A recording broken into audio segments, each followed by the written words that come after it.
Well, good afternoon and welcome to today's business surgery. We've done a lot of these over the years, but we've always done them in the past face-to-face. This is the first time we've chosen to do this online. Now, this was meant to be a tremendously interactive session, but for insuperable technical difficulties, unfortunately, I have had to record this in advance and publish it online afterwards. What I'm going to ensure, though, is that by the time we do next week or the week after, we actually have in place a system that's going to allow us to have some true interaction. But the good thing is, ahead of today's session, there were a lot of people who came up with thoughts or idea, or clients who've asked me questions. So I thought this would be a good opportunity to maybe deal with some of these common issues that we're coming up with, and also just make sure that everyone knows that we're here to help. If you go onto our website, or if you receive an email from us, there's a big banner that says COVID-19, we're still here and we're still here to help. And I think that really, really matters. What I'd like to do today is perhaps talk about three things. I'd like to talk about what the government's making available to us. I'd like to talk about some of the things that we can do for ourselves. And lastly, I'd like just to think about our place as, participants in this little society, and what we might expect from ourselves and from others going forwards. By way of introduction, my name is Alan Stalker. I'm one of the directors here at Young & Partners, and as you can see behind me, we are business lawyers for business people. That's all that we do. And myself and my colleagues are not yet furloughed. We're still at work, and we're very, very keen to ensure that people who do need help with their businesses, whether they're owner-managers or directors, shareholders, managers, whatever else it might be, that we're here and able to assist. All of our various contact details are available on our website, which you can see behind me, businesslaw.co.uk, and you'll see posted alongside the video of this sort of meeting contact details for various of the people at Young & Partners. Let's start then with what's available by way of government help during this very, very difficult time. Now, this is something which I dare say you might have seen a lot of, but I want to focus in particular on what this means for owner managers and the sort of businesses that we deal with day in, day out. The government has actually, and by that I mean the UK government, the government's actually been surprisingly supportive here. Now, I don't understand what the macroeconomic position is going to be, but I think it's reasonable to assume that the government is expecting this is going to be bad, very bad, and even worse, and that we want to ensure that the UK economy is going to survive and flourish at the end of it. I certainly think that's going to happen, and I'm surprised just how much the government has put in place. Now, it's not going to help everybody, but for those who it is able to help, it is quite a wide-ranging set of packages. So the first thing we've got, which is something I adverted to a moment ago, is we've got the Coronavirus Job Retention Scheme. This is a scheme where if we were going to lay off staff because of the coronavirus, and now we're not going to have to, because we can apply to the government for financial support. This will pay for 80% of someone's wages if the alternative was laying this person off, making that person redundant. We still don't know. I'm recording this on the morning of the 25th of March 2020. We still don't know the full details of the scheme. We don't know, for example, how we're able to provide information about our employees to HMRC and so on. But what we do know so far is that we have to decide that if we're going to be taking advantage of the scheme, that we're choosing a worker or a group of workers, and we're regarding those as being furloughed workers, people who are on leave. These people are not allowed to work, and I think that's a crucial component. They're not allowed to work when they're on this furloughed leave. You as an employer will have to pay them in the normal way, and the expectation is that HMRC will repay 80% of their salaries up to £2,500. Looks like at the end of April. So I think we're going to have something like a 4 to 6 week time lag between first paying people and seeing any money from the government. If we look at the ACAS website, ACAS are suggesting that we should have to get the permission of employees. I confess, unless the government changes its advice, I just don't see that as being something which is necessary. I think it's something where we pick the worker or workers concerned, we tell them that we're taking advantage of the scheme because the alternative is that they're either going to be laid off, unpaid, or made redundant. And we inform them that their furlough period, this period of leave, we inform them that that's starting at a particular date. And we then, from that point onwards, for the time the scheme lasts, or until they're able to come back to work, they are not going to be working, but they will be paid. Now, as an employer, you can choose whether to pay merely the 80% that the government is paying, or you could pay the 100%. We, I think, in respect of one employee who we have put onto the furlough system, we've decided to pay the 100%, just because we're expecting this to last for perhaps 4 to 8 weeks. I'm hoping it won't be much longer than that. And we as a business can sustain that. If that is not sustainable, if you are a business, for example, in the hospitality sector that has no sources of income and an enormous staff base, that's one of your prime costs. I think it's unreasonable to expect that you're going to pay the 100%, and perhaps you should only be paying 80%. But that's a choice of business. What we do know is we will only get back from the government the 80%. There is going to be a portal that HMRC are going to create, which allows us to tell HMRC who these so-called furloughed workers are.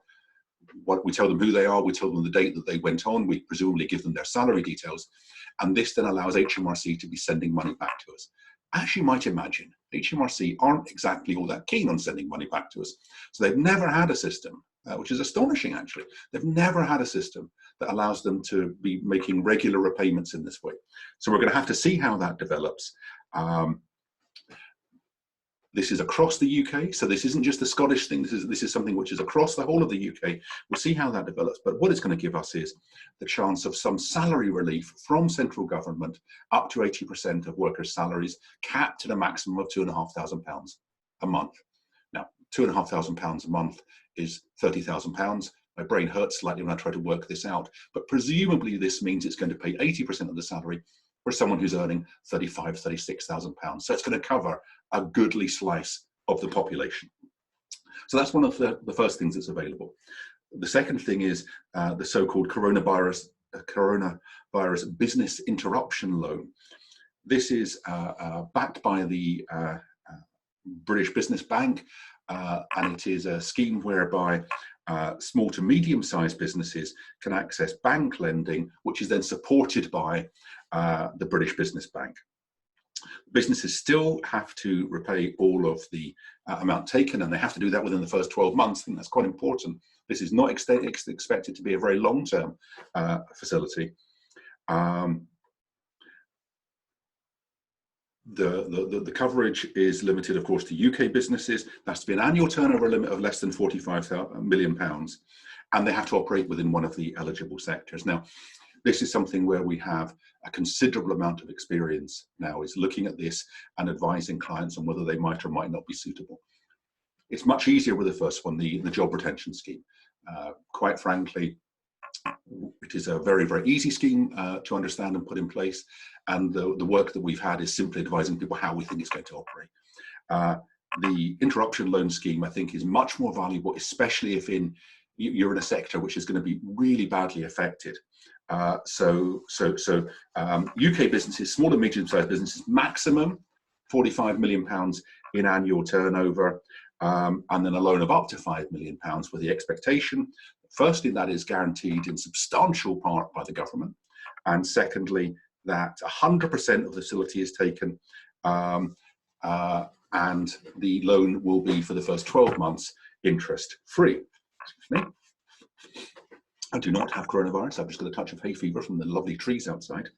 The third component from the government is for larger businesses. So there is some corporate finance facility available for particularly large businesses if they're going to be selling debt to the Bank of England. I think for the sort of businesses that we're talking about today, so owner-managed businesses, small and medium-sized businesses, I don't think the COVID-19 corporate financing facility is going to be applicable. If you do want more information, get in touch. I'm happy to share that with you. A big one that I think is going to be really, really useful for businesses is, of course, VAT deferral. So we're ordinarily paying our VAT perhaps every month or every 3 months. We now automatically have any VAT payments that are due in March, April, May, or June are then deferred. You have until the end of the tax year to pay any liabilities. You don't even have to apply for this. This is just automatic. So when you look to see what is actually due for your VAT, there won't be an amount due for those periods. You still have to make sure you're putting in your VAT returns. The revenue want to be on top of what the VAT position is, but there's no obligation to be paying in respect of these periods. The other thing that we're getting that's automatic is income tax deferral for self-employed taxpayers. So if you are completing your tax return and you're self-employed and you might ordinarily have a payment that's due in July, that's no longer due in July. It's deferred until January. So we're getting, a 6-month holiday, an interest-free loan in essence, but a deferral of what is due from July 2020 until January 21. Now, these are some of the so-called automatic ones. We've also got, and we'll come on to this a little bit later when we're talking about the second thing that I wanted to talk about, which is self-help. The first bit of this talk is about government help. The second bit is about self-help. What we are seeing is that the time to pay arrangements that HMRC have previously allowed, and there are quite a lot of these. If you're struggling a little bit with your corporation tax, or with your VAT, or with your PAYE, if you speak to HMRC, and as long as you're not really taking advantage, they'll generally be quite flexible here.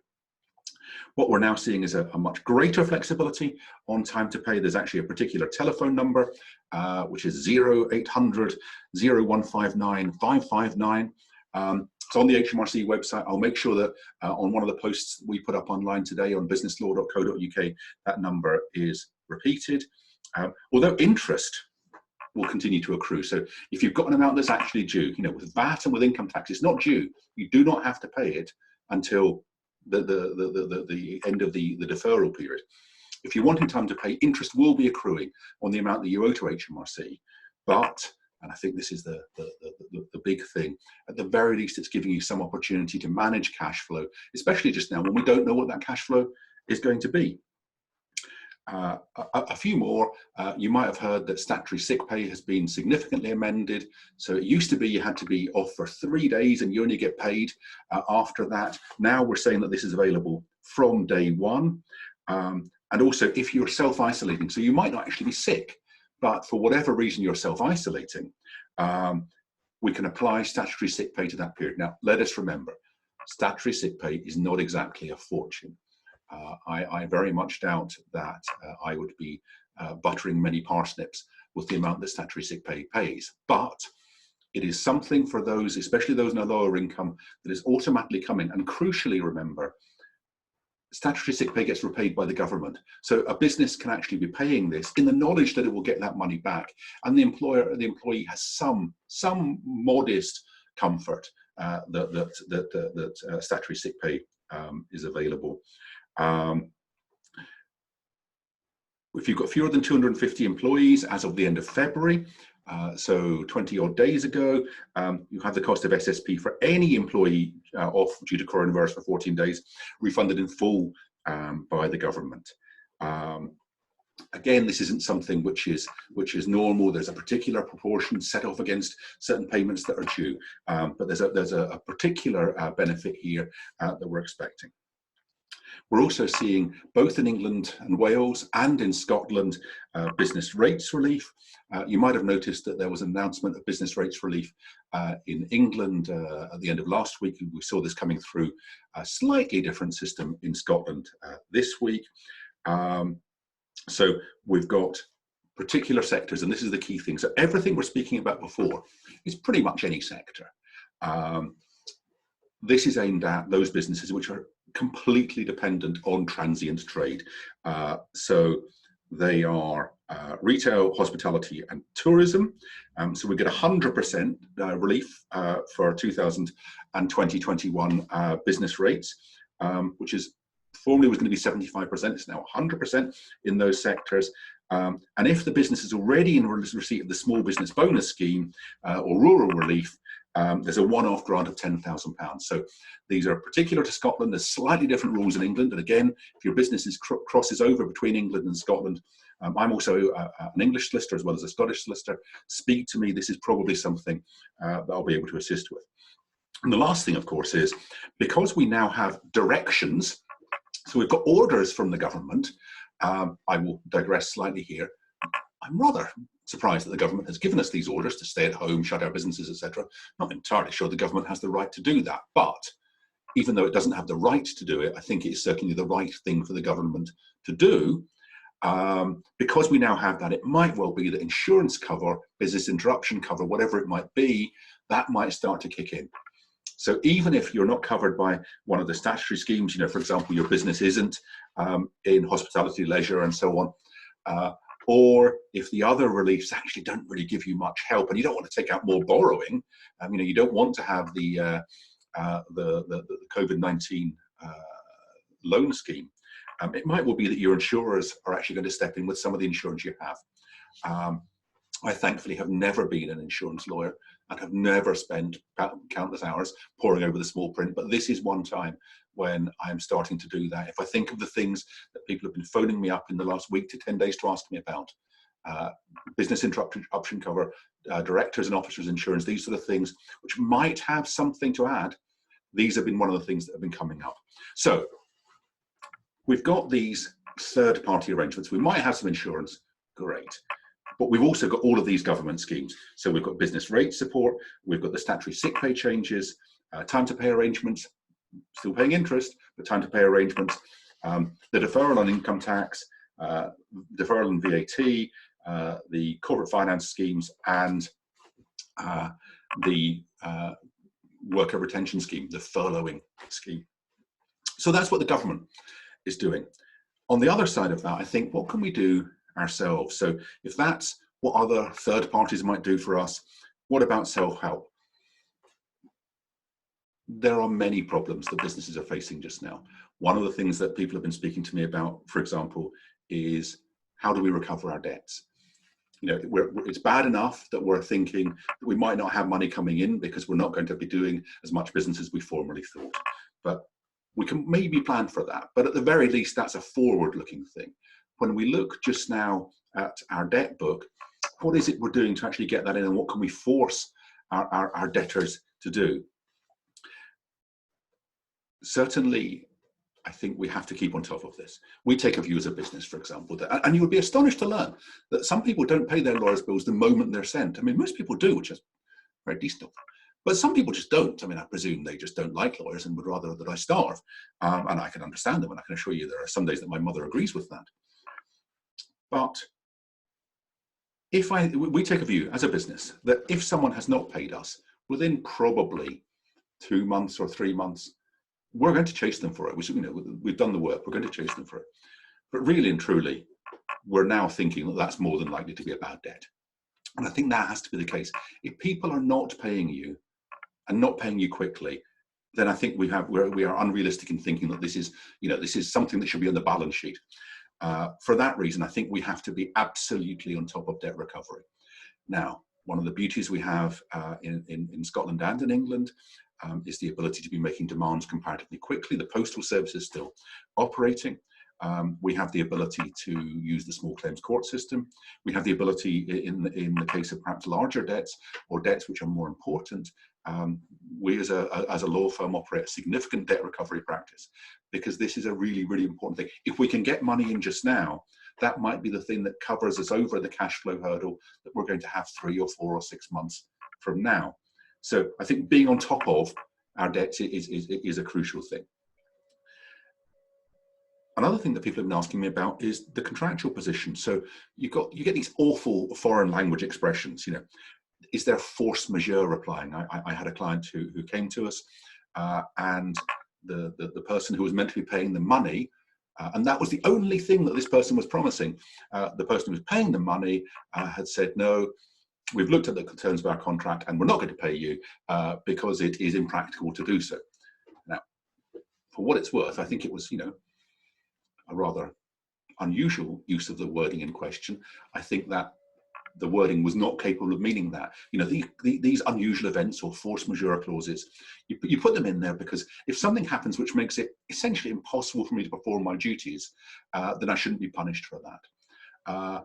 Most of the time, though, the fact that customers aren't coming in and I can't therefore afford to pay my bills isn't enough.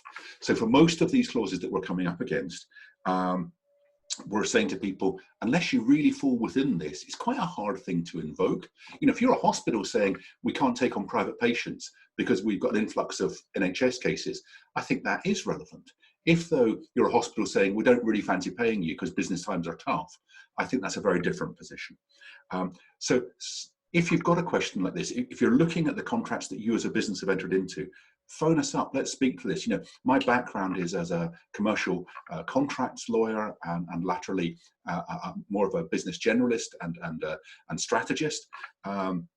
We can look at this and see, you know, is there something that we can be doing to help? So even though, you know, we might be looking at income that's going to be a struggle going forward, even though there might be difficulties in getting our debtors to pay, let's make sure that we're managing the contracts that we do have so that there is a good chance that at the very least we're not letting people weasel out of obligations that they shouldn't be able to. And the other side of that is, well, maybe it's time to look at the contracts that we do have. Do these sort of clauses allow us to say, well, look, things have changed so markedly that maybe we shouldn't have to be paying our rent or whatever it might be. So if you've got a question about any of these things, contact me or one of my colleagues. This, it strikes me, as something that's going to be really important. And another thing that's been coming up a lot is business structures. So I'd written a blog post, which I put out on LinkedIn, and various people had phoned me up about it. It's only when things start to get tricky that we start looking at how we might structure our businesses. You know, it's very, very common that you're going to start up a business and you'll be a sole trader. And then you think, well, I'm making a bit of money now, and maybe there's a bit of a tax saving, I'll become a limited company. And if you've done that, great. So at least, you know, the idea of a limited company is you're personally not responsible for all the debts of the company. Instead, the company is responsible for its own debts. You're just responsible to the company for what you do with it. Fine. But is that the most efficient way to do things? Imagine you build up a business that's got cash in the bank. It's built or bought a factory. It's got lots of expensive equipment because it does stuff. You know, I mean, I can't imagine that my little mouse here is worth something, but presumably that's just owned by our law firm. Is then, with the advent of coronavirus or whatever it is having moved from being a sole trader to a limited company, is that the end of the journey? Do we want to have all of the wealth that someone has built up in their business? Do we want to have that available in the case that that business fails to the creditors of that business? Or do we want to think, well, is there a better way to do this? Is there a way to protect the wealth that people have built up, but still allow the business to function, still allow the business to do what it does? But if something does go wrong, we protect that wealth. Perhaps we can even start the business again because everything isn't dragged down. So that's a really, really big thing that people have been speaking to me about. And if that's something you'd like to discuss, again, it's something that myself and my colleagues deal with quite a lot. So that's sort of self-help stuff. We had the government stuff at the beginning. We've got self-help. What can we do just now, right now in our businesses? And, you know, is it debt recovery? Is it thinking about what my duties as a director are? You know, that if things are looking difficult, what do I as a director have to do? Broadly speaking, be sensible and honest is a good start. But beyond that, there are very specific duties on directors. If you have a problem sleeping, you should read section 172 of the Companies Act 2006. Splendid discussion of the director's duties to companies. But all of these are internal, and frankly, if you've got any concerns about this, definitely come and speak to me, because this is about your personal stuff. But we've got the government stuff, we've got the self-help stuff. What do we do about the people who owe us money? How do we plan for the people who are going to owe us money in the future and who are trying to weasel out of it? How do we plan that if we aren't going to be able to afford to pay, for example, our rent or whatever it might be, is there some contractual basis that we can say, legitimately, we just can't afford to pay that? And the last component of self-help is being active about this. If we know there's going to be a problem, go and speak to people about it. Firstly, come and speak to me or one of my colleagues. Speak to your accountant.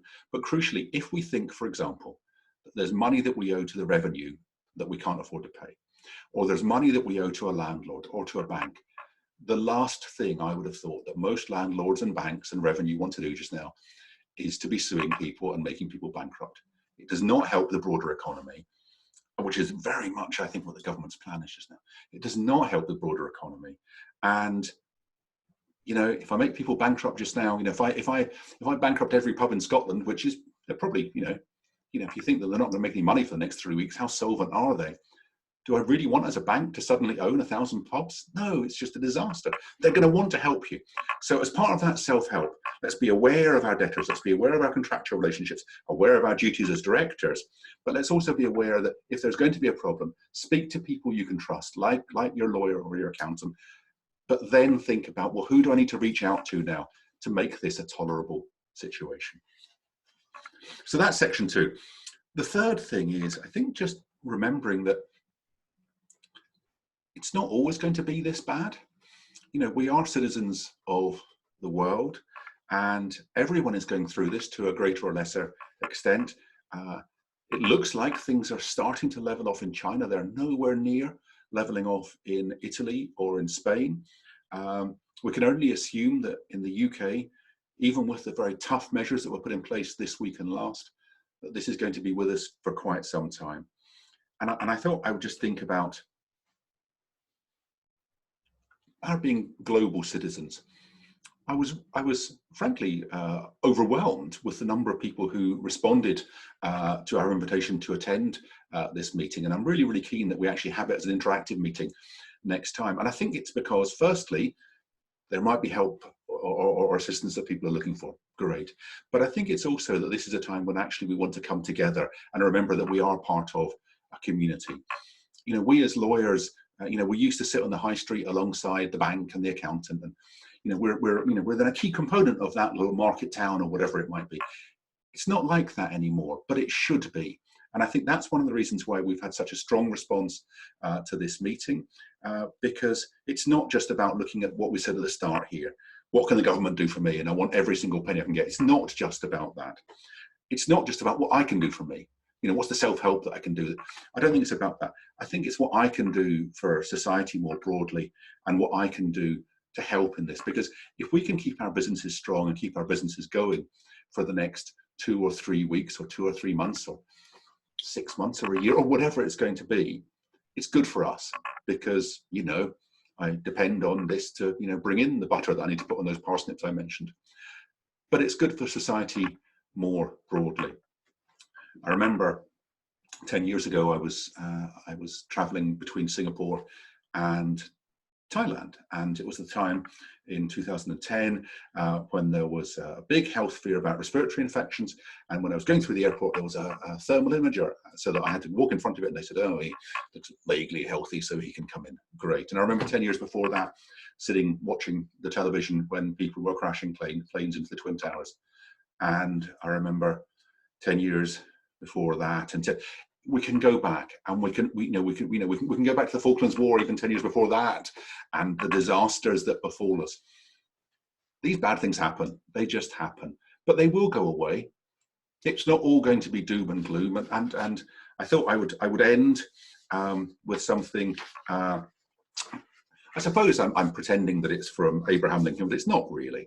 You know, Edward Fitzgerald, who's an English poet, wrote about this, and it features strongly in Persian narrative tales. There's a version of it in some of the Judaistic history.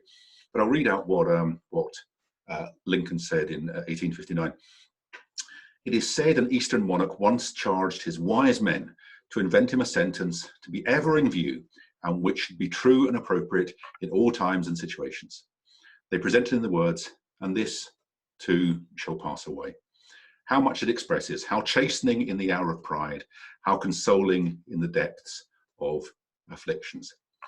It will pass. As miserable as it is just now, and maybe it's going to get more miserable, it will pass. And yeah, we're not fighting in the Somme with our great grandfathers 100 years ago, and we're not battling cholera in the slums of London 50 years before that. It will pass and things will get better. And in the meantime, we are a community, and we as an advisory business are here to help. And we want to engage with people who either want to partake of our services. We're delighted to do that, but just more generally, to be part of the community in which we work.